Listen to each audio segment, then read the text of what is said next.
Hello everyone, this is Dr. Abdal. Welcome back to my YouTube channel Learn with Dr. Abdal. So आज मैं solve करने जा रहा हूँ प्रोबेबिलिटी एंड स्टैटिस्टिक्स का paper and it is for mid term examination January 2025 and it is for the Galgotias university. So one by one मैं एक question solve करूंगा, तो स्टार्ट करते हैं without wasting any time. So first question है आपका define mode with example. So mode की definition आपको पता है, जो भी आपके पास ऑब्जर्वेशन होती है उसमें जो सबसे ज़्यादा फ्रीक्वेंसी वाली ऑब्जर्वेशन होती है वही आपका मॉड होता है. तो mode is that value of an observation which occurs most frequently in the data set. For example अगर आपके पास शू साइज है, ठीक है, क्योंकि एग्जाम्पल से देना है, विद एग्जाम्पल लिखा उसकी फ्रीक्वेंसी है. मतलब क्लास में मान लो 6 शू साइज है 5 स्टूडेंट का, 7 शू साइज है 10 स्टूडेंट का, 8 शू साइज है 15 का, 9 शू साइज है 35 का एंड 10 है 2 का. तो इस तरह से आपके पास फ्रीक्वेंसीज है. तो जो सबसे ज्यादा फ्रीक्वेंसी है 35 है, तो आपका जो मॉड होगा वो हो जाएगा आपका मॉड 9. तो यही है इसका आंसर. सो नेक्स्ट क्वेश्चन है, a bag contains 10 white balls and 15 black balls. So 2 balls are drawn in succession. मतलब एक के बाद एक निकाली जा रही है और उसमें वापस नहीं डाला जा रहा है. तो ये क्वेश्चन हो गया आपका विदाउट रिप्लेसमेंट का. इन सक्सेशन लिखा है, मतलब कि आप बॉल निकाल के अपने हाथ में ही रखोगे पहली वाली निकालने के बाद, और सेकंड वाली फिर दूसरी वाली निकालोगे. So find what is the probability that first ball is white and second is black. So white कितनी है आपके पास 10 एंड ब्लैक कितनी है आपके पास 15. तो फर्स्ट बॉल अगर वाइट होनी चाहिए तो उसकी फर्स्ट बॉल की निकालने की वाइट बॉल निकालने की प्रोबेबिलिटी क्या होगी 10/10 आपके फेवरेबल हो गए, क्योंकि वाइट कितनी है 10 और टोटल कितनी है, टोटल है आपके पास 25. तो डिवाइड बाई 25. अब जब सेकंड बॉल निकालोगे तो एक बॉल कम हो गई, तो आपका टोटल आउटकम कम हो गए, टोटल बॉल्स हो गए 24. और आप सेकंड बॉल कौन सी चाहते हो, ब्लैक. तो ब्लैक तो अंडर कितनी होंगी 15 ही होंगी, तो 15 में से निकालोगे आप. तो ये आपकी प्रोबेबिलिटी बन जाएगी. तो इसको आप मल्टीप्लाई कर मतलब डिवाइड कर लो, जो भी हो सकता है.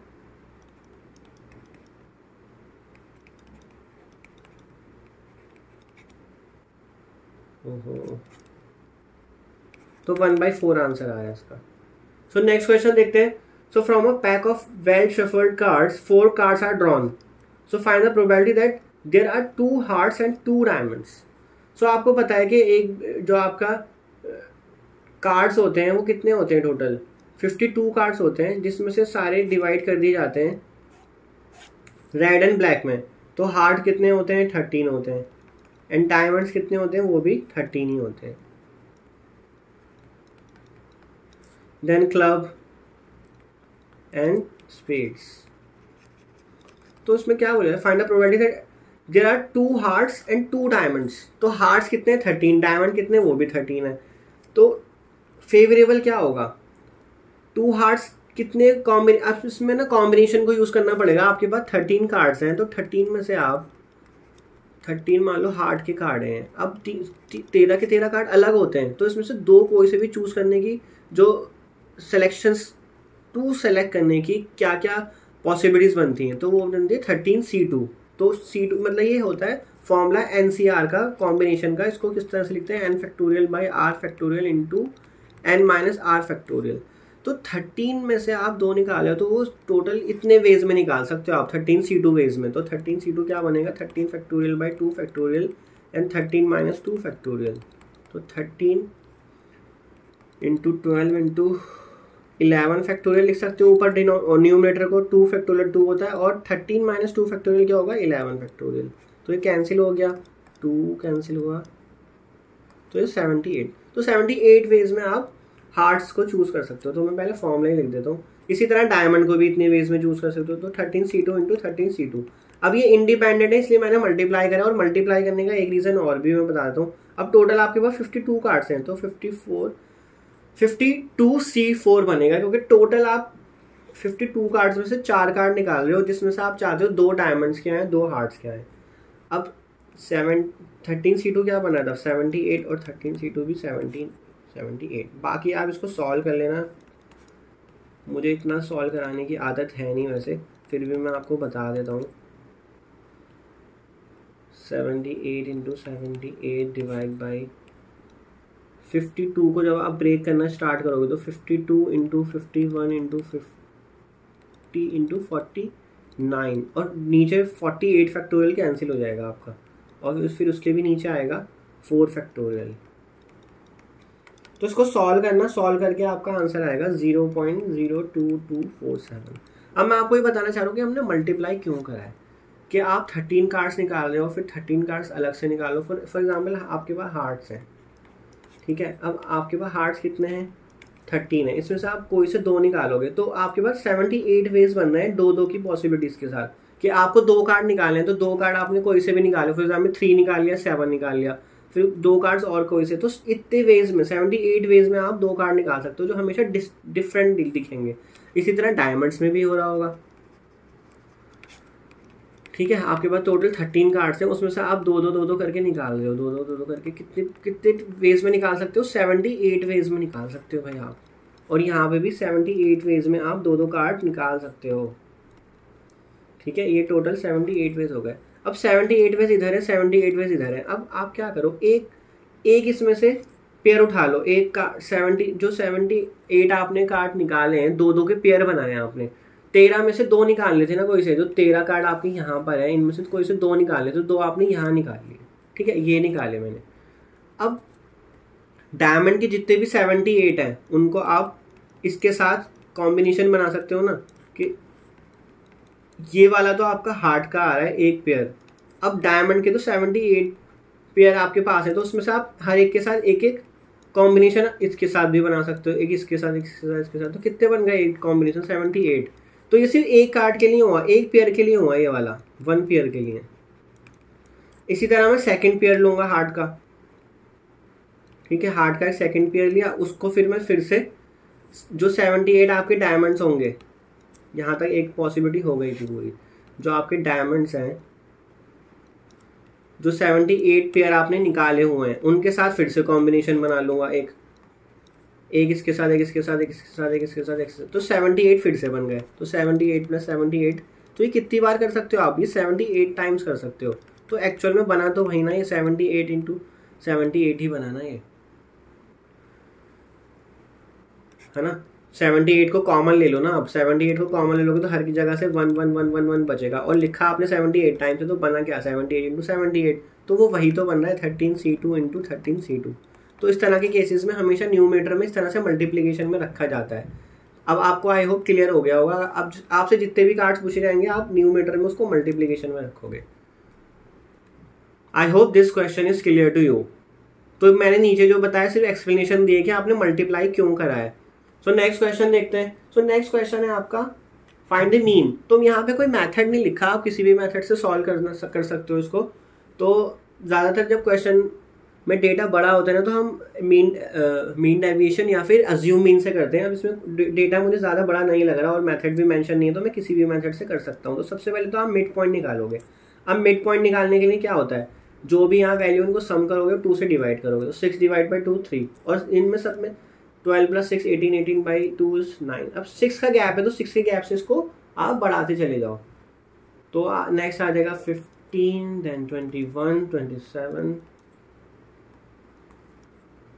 39।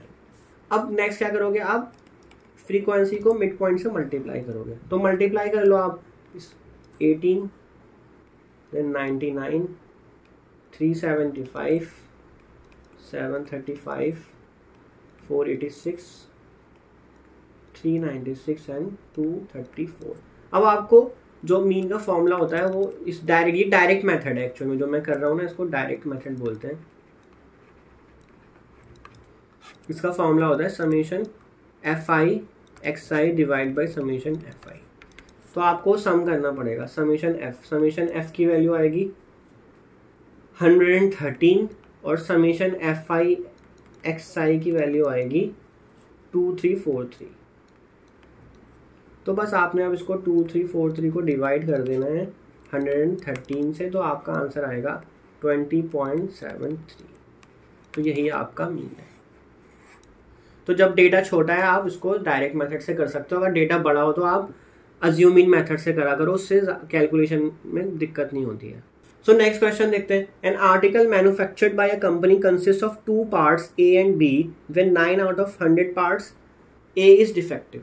मतलब एक आर्टिकल जो है ना वो दो पार्ट से बनता है, ए पार्ट से और बी पार्ट से, ठीक है। वो आर्टिकल तब कंप्लीट होता है। An article manufactured by a company consist of 2 parts, ठीक है ना। अब ए में ये कंडीशन दे दी कि 9 आउट ऑफ 100 पार्ट्स जो है वो डिफेक्टिव है, और बी में कंडीशन ये दे दी कि बी में से 5 आउट ऑफ 100 पार्ट्स जो है वो डिफेक्टिव है। तो अब आपको यहाँ पे क्या बताना है, find the probability that assembled part will not be defective. तो मतलब आप उसको ई से डिफाइन कर दो और लिख दो किसकी प्रोबेबिलिटी आपको निकालनी है, assembled part is not defective. इसका मतलब क्या होना चाहिए, दोनों के दोनों पार्ट, जो ए पार्ट है और बी पार्ट है, वो दोनों के दोनों नॉन डिफेक्टिव होने चाहिए, तभी तो आपका असेंबल्ड पार्ट नॉन डिफेक्टिव होगा। अगर उनमें से एक भी कोई सा डिफेक्टिव हो गया तो असेंबल्ड पार्ट डिफेक्टिव ही तो माना जाएगा। तो आप लिखो अब यहाँ पे ए, मतलब इवेंट डिफाइन कर रहा है, एडी मतलब ए पार्ट इज डिफेक्टिव, ठीक है ना, part A is defective, and B D इसी तरह लिख लो, पार्ट बी इज डिफेक्टिव, ठीक है। तो प्रोबेबिलिटी ऑफ एडी क्या होगा, पार्ट ए इज डिफेक्टिव आपको दिया हुआ है 9/100, and similarly probability of B D, part B is defective कितना है 5/100, मीन्स 0.09 एंड 0.05। तो इतना तो हमने कर लिया। अब हमें चाहिए assembled part is not defective, मतलब प्रोबेबिलिटी ऑफ ई चाहिए। तो प्रोबेबिलिटी ऑफ ई कैसे निकलेगी,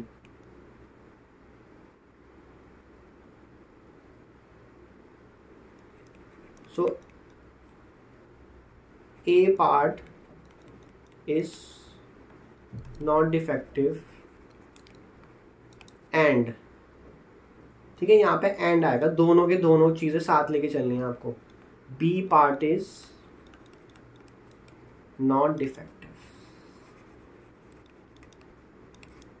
अब ये दोनों इंडिपेंडेंट इवेंट है, ये भी इंडिपेंडेंट इवेंट है, ये भी इंडिपेंडेंट इवेंट है, क्योंकि एक के डिफेक्टिव या नॉन डिफेक्टिव होने से दूसरे पे कोई असर नहीं पड़ता है, दूसरे पे कोई इफेक्ट नहीं आ रहा है। तो इसको आप कैसे लिख सकते हो, probability of a part is not defective, ऐसे लिख लोगे, into probability of B part is not defective. अब हमें नॉट डिफेक्टिव की प्रोबेबिलिटी नहीं गिवन है, हमें गिवन है डिफेक्टिव होने की। तो उसको मैं कैसे लिख सकता हूँ, इस प्रोबेबिलिटी को मैं लिख सकता हूँ 1 minus probability of A D. A D का मतलब ए पार्ट इज डिफेक्टिव, तो 1 में से माइनस करते तो उसका हमने क्या ले लिया, कॉम्प्लीमेंट ले लिया। तो 1 minus probability of A D का मतलब हो गया A part is not defective, into ये पूरा बन गया आपका, into 1 minus probability of B D. तो प्रोबेबिलिटी ऑफ बी डी क्या डिनोट करता है, पार्ट बी इज डिफेक्टिव। तो 1 minus probability of B D का क्या मतलब हो जाएगा, that part B is not defective। तो 1 minus 0.09 and multiply by 1 minus 0.05। तो बस आपको, तो अब इसको सॉल्व कर लेना है, क्या बनेगा 0.91 इंटू 0.95, तो ये आ जाएगा मल्टीप्लाई होगी 8645। तो यही है आपकी E की प्रोबेबिलिटी। E का मतलब है assembled article is not defective, ठीक है। तो ये आपका क्वेश्चन यहाँ हो गया। अब ना आप मेरी वीडियो से ये भी अंदाजा लगा लेना कि ये क्वेश्चन आप कितने टाइम में कर सकते हो सारे। मैंने बस ये मल्टीप्लिकेशन वगैरह करके सम करके रखा हुआ है ताकि मैं वीडियो को जल्दी से बना सकूं।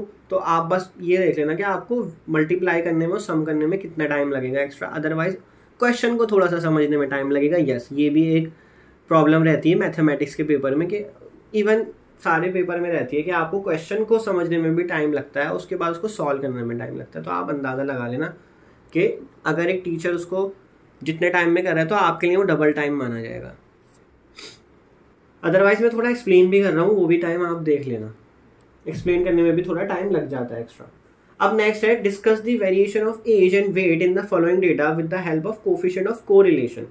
तो कोफिशिएंट ऑफ कोरिलेशन का फॉर्मूला क्या होता है, एक तो डायरेक्ट मेथड से मैंने अपनी वीडियोस में कराया हुआ, इनडायरेक्ट मेथड से, तो मैं इसको डायरेक्ट से ही कर देता हूँ।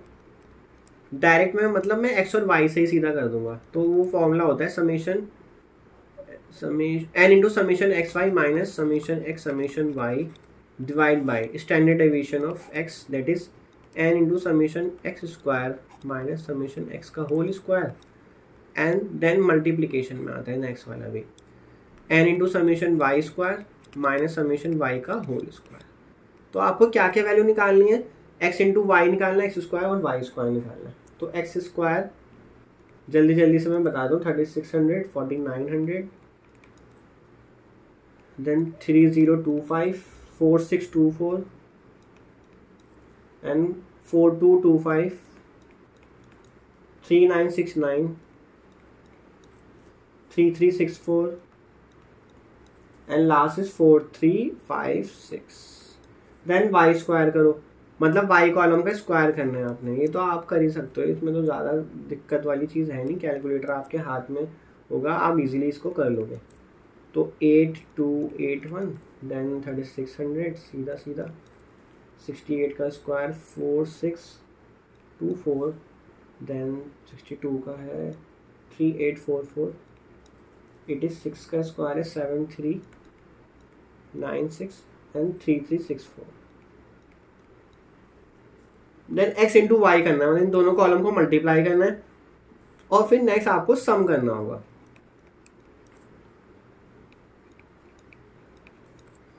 तो इसको मैं फटाफट से आपको करके बता दे रहा हूँ। 4080 4420 3906 4988 एंड लास्ट इज 3828। अब सम क्या क्या चाहिए आपको, सम के लिए आपको सारी चीज़ें चाहिए। तो समेशन एक्स आ जाएगा आपका 504, समेशन वाई आ जाएगा आपका 560, समेशन एक्स स्क्वायर आ जाएगा आपका 32,063, समेशन वाई स्क्वायर की वैल्यू आ जाएगी 40,766। एक्चुअली में क्या होता है ना, अगर आप शॉर्टकट मेथड करोगे तो आप इन बड़ी बड़ी वैल्यू से बच जाओगे, और काफ़ी बच्चे जो है ना बड़ी वैल्यू देख के थोड़ा सा घबरा जाते हैं, तो उनको लगने लगता है कि आंसर गलत आ रहा है। तो शॉर्टकट मेथड इसलिए बनाए जाते हैं कि आपकी एक तो कैलकुलेशन आसान हो जाए और ज़्यादा कैलकुलेटर भी यूज़ ना करना पड़े। तो अब आपको बस इस फॉर्मूले में वैल्यू पुट करनी है। आपकी टोटल ऑब्जर्वेशन इसमें कितनी है, 3 4 5 6 7 8 है।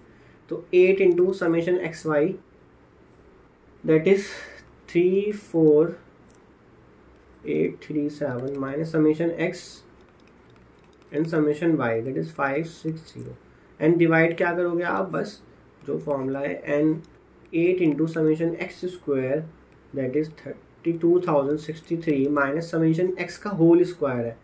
इस चीज़ में बच्चे गलती कर देते हैं, समेशन एक्स का होल स्क्वायर क्या है, वो ना समेशन एक्स के होल स्क्वायर में भी क्या लिख देते हैं, समेशन एक्स स्क्वायर को लिख देते हैं, बट ये गलत है। आपको यहाँ समेशन एक्स का होल स्क्वायर लिखना है, ठीक है ना, इसमें गलती मत करना एग्जाम में बस। देन सेम वाई के लिए है 8 into summation y square that is 40766 minus summation y का होल स्क्वायर दैट इज 560 का होल स्क्वायर। तो इसको आप मल्टीप्लाई करना एंड स्क्वायर रूट लेना, आपका आंसर आएगा -0.9534, ठीक है। तो यही है आपका। तो आपका कोरिलेशन जो है वो नेगेटिव है, तो ये जो है -1 की तरफ अप्रोच कर रहा है, इसकी वैल्यू -1 की तरफ, मतलब परफेक्टली नेगेटिव कोरिलेटेड की तरफ अप्रोच कर रहा है। परफेक्ट वर्ड वैसे नहीं आना चाहिए, सिर्फ नेगेटिवली कोरिलेटेड भी लिख दोगे तो भी काम चल जाएगा। -1 की तरफ अप्रोच कर रहा है ना, क्योंकि तो -1 का मतलब यही होता है। आई होप ये क्वेश्चन आपको समझ आ गया होगा, अदरवाइज आप मेरी प्लेलिस्ट में वीडियोस जाके देख लेना कोफिशिएंट ऑफ कोरिलेशन की। अब next, fit an exponential curve of the form y is equal to ab⁴x।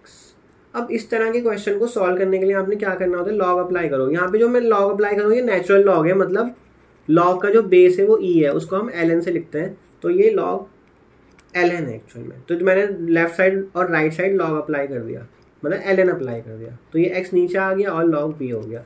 तो log स्मॉल y को हम कैपिटल Y मान लेते हैं, log स्मॉल a को हम कैपिटल A मान लेते हैं, स्मॉल x को आप कैपिटल X ही रख लो और log स्मॉल b को आप कैपिटल B मान लो, ठीक है। यहाँ पे मतलब कि आपका ये इक्वेशन ऑफ लाइन में कन्वर्ट हो गया, आपके नए वेरिएबल आ गए y capital X capital A capital B।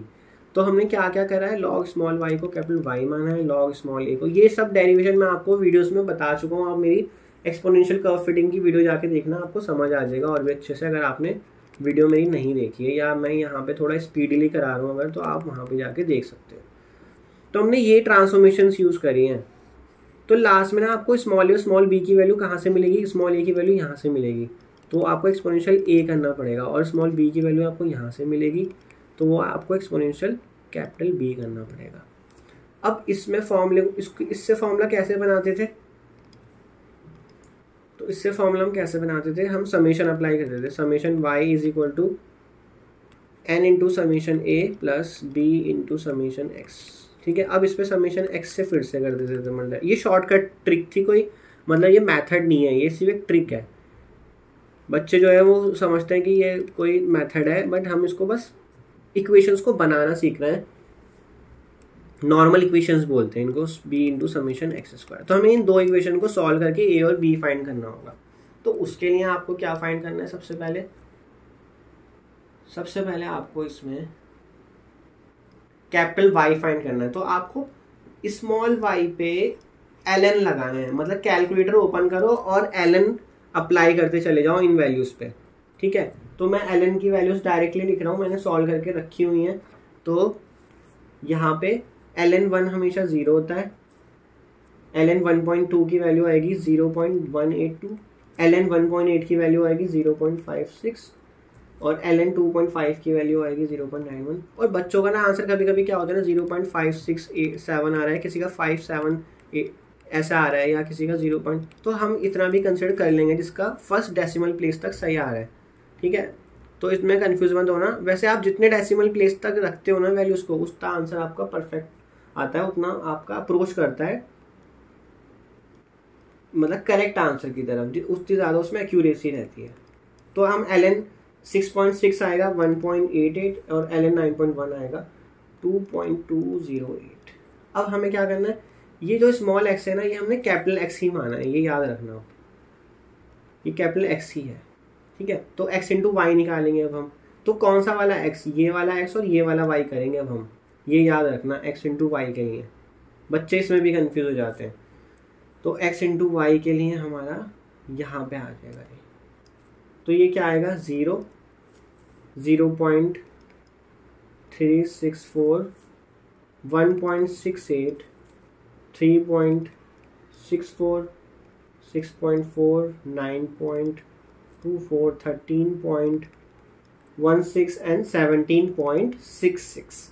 अब हमें करना है एक्स स्क्वायर, तो एक्स स्क्वायर मतलब इसी का स्क्वायर करना है, स्मॉल एक्स और कैपिटल एक्स दोनों इक्वल है, तो ये आ जाएगा 149 एंड 1620। ये तो डायरेक्टली कर सकते हो आप, कोई दिक्कत नहीं है इसमें। तो अब आपको इन सारे में सम चाहिए होगा। सम क्या क्या चाहिए होगा, आप देखो यहाँ से देख के आपको पता लग जाता है कि आपको किस चीज़ का सम चाहिए।